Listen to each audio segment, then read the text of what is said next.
It didn't begin with flashing cameras or front-page headlines. It started in a setting so ordinary, it was easy to overlook the significance of what was about to unfold. A small group of people gathered in a quiet room, their conversation light and laughter flowing easily, like wine being poured into glasses. Among them sat Serena Williams, a woman known for her precision, both in words and actions. She wasn't one to waste speech. Her silence often spoke louder than most people's chatter. Then, without warning, the tone of the evening shifted. A faint whisper passed across the table.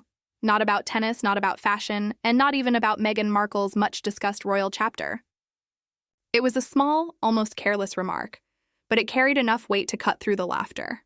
Meghan's real age. For a moment, the table went still. Then Serena moved.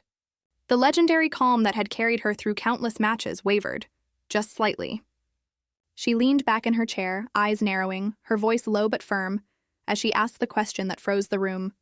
How did she have kids? It wasn't gossip. It wasn't cruelty. It was instinct.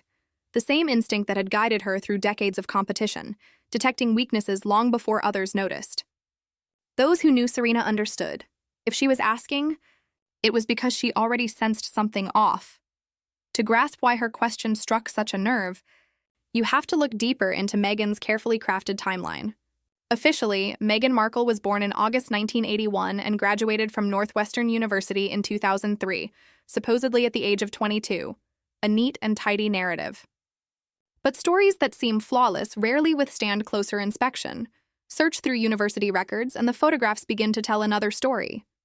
There's Meghan, smiling brightly in a salsa club group photo, yet the faces surrounding her belong to people born in the early 70s, nearly a decade older than her supposed age.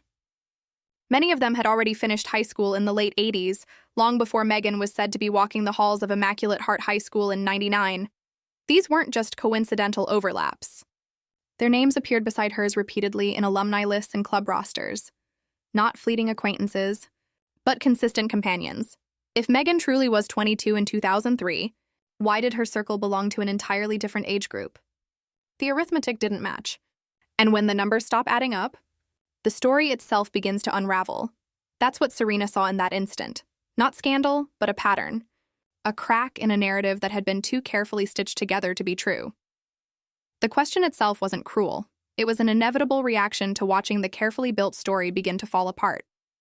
If Meghan's true age didn't align with what her biography claimed, then everything tied to that age, her pregnancies, her achievements, even her portrayal as the radiant, modern royal mother suddenly seemed staged. Take her pregnancies, for instance. From an outsider's perspective, they were the epitome of perfection. A beaming duchess, gently resting her hands on her bump, every photograph celebrated by the world. Yet upon closer inspection, the illusion began to fray. In some photos, her bump appeared high and perfectly round. In others, taken mere days apart, it seemed smaller or differently shaped. Royal photographers, known for capturing even the slightest details, recorded it all. The inconsistencies became too visible to ignore, prompting murmurs that grew louder with each new image. Then came the clip that quietly spread online, the infamous moon bump video. Meghan, poised and smiling as usual, bent to take her seat, and for a fleeting moment, the curve of her belly appeared to fold unnaturally, in a way no genuine pregnancy would. The palace quickly dismissed the speculation, attributing it to camera angles, fabric, and lighting tricks.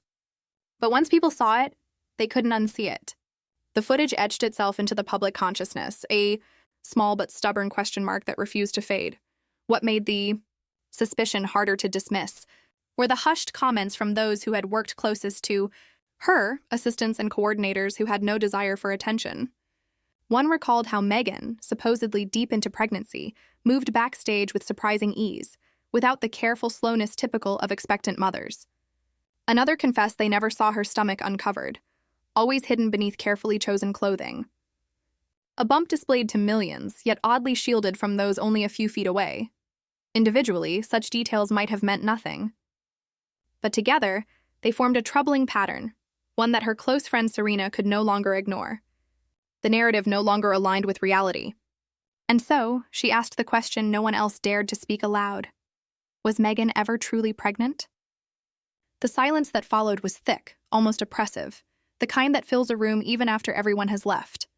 No one answered, yet the question lingered, echoing softly, threatening to unravel everything built upon the official story. This was no longer idle gossip. It was the beginning of a mystery. And once a mystery takes root, it has a way of growing on its own. When Meghan's first pregnancy was announced, the media frenzy was immediate and all-consuming. Her radiant smile filled the front pages of tabloids around the world.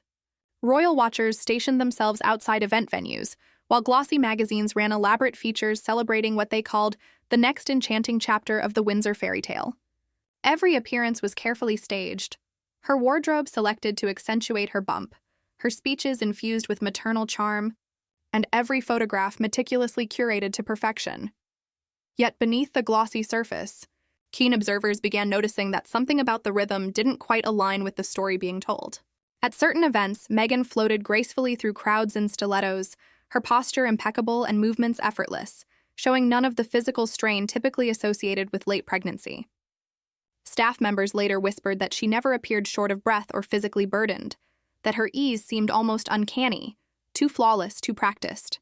One event planner even described it as watching someone play a role so convincingly, you forget it's a performance. The whispers grew louder after a particular video began circulating, a clip showing Meghan lowering herself into a chair as her stomach appeared to shift in an unnatural way. The palace dismissed it quickly, chalking it up to an awkward camera angle. But the footage refused to disappear. It spread quietly, scrutinized by doctors, mothers, and casual viewers alike. Many replayed it over and over, wondering if what they saw could truly be dismissed as a trick of light or fabric. Even those who wanted to believe in the official story began to feel uneasy. If something as natural as pregnancy was being questioned, what did that say about the image the royal family was presenting to the world? Then came the moment that reignited those doubts. Meghan's first appearance just hours after reportedly giving birth. The scene was picture-perfect, almost cinematic. Her hair was immaculate, her makeup flawless, her dress elegantly tailored, and her heels clicked confidently against the palace floors. She didn't move like a woman who had just endured labor. Medical professionals watching from afar raised their eyebrows. Recovery after childbirth, particularly for a first-time mother, is rarely that seamless.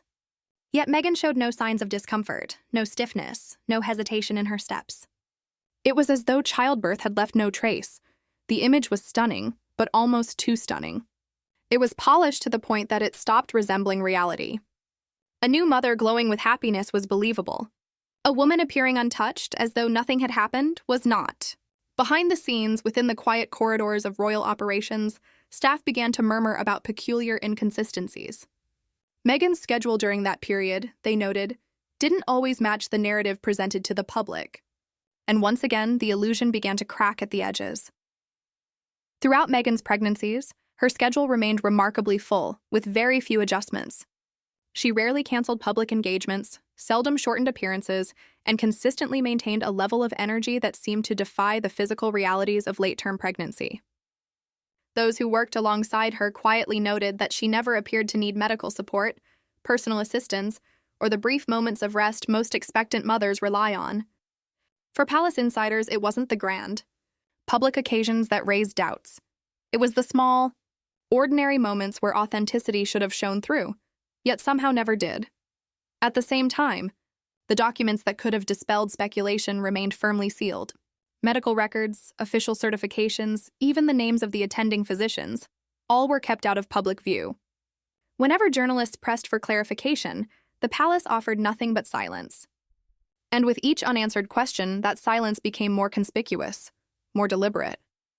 In an age where transparency could have quashed rumors with a single press release, the decision to maintain secrecy felt calculated.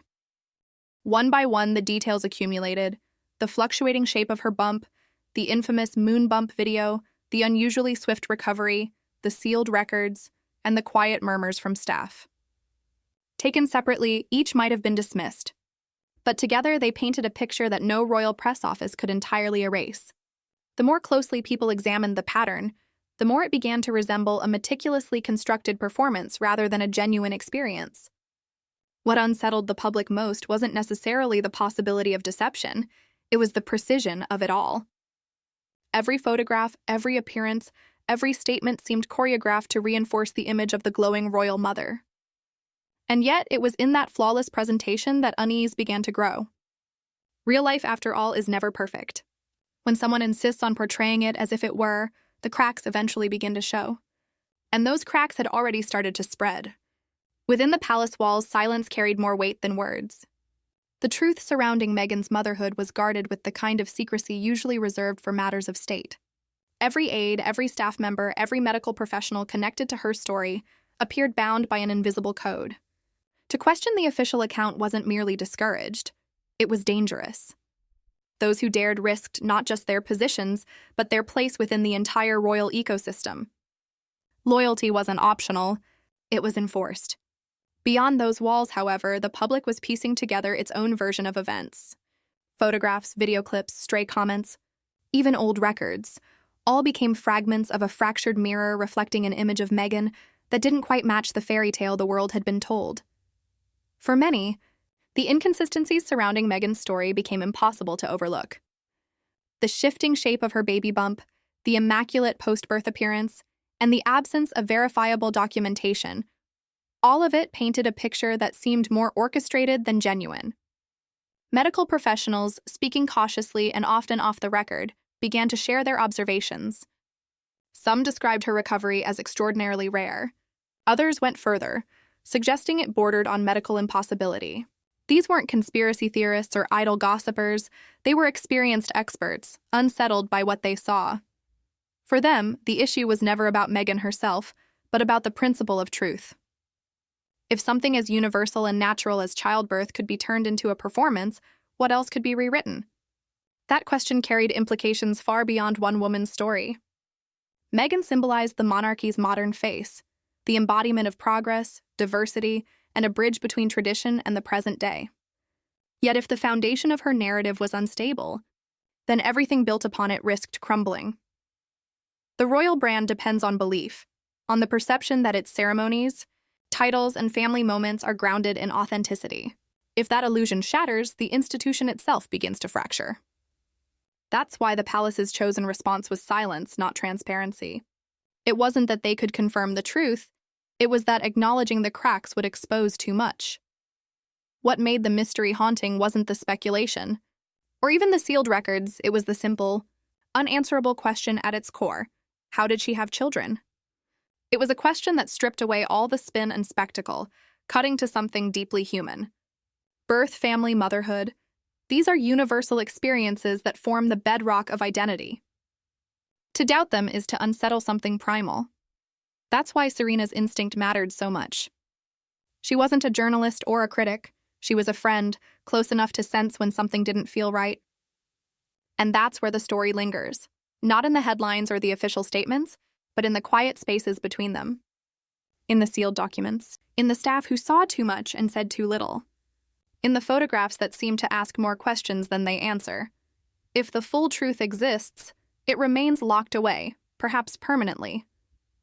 Yet locked doors don't erase suspicion. They magnify it. History has a way of unearthing what's been buried, through a forgotten document, a slip of the tongue, or someone finally choosing to speak. Any one of these could set the truth alight. Until that day, the story remains fragmented, woven from whispers, glimpses, and unanswered questions. What endures is not the polished image the palace tried to project, but the lingering shadow cast by doubt.